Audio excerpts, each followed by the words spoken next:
Hello, in this video I want to show you how to install and download the software for AGON AGM600 mouse.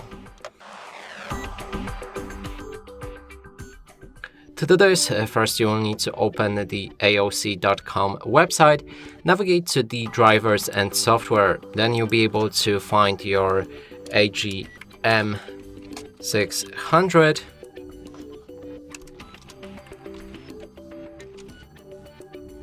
Right here, and then there's the software G menu that we can download with this button.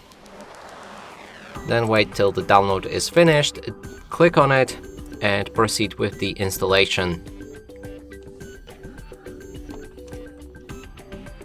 When it's ready, click on finish, and you can also automatically run this software.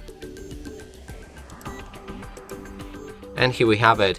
And that's it for this video. Hope you like it. Please consider subscribing to our channel, leave a like and a comment below.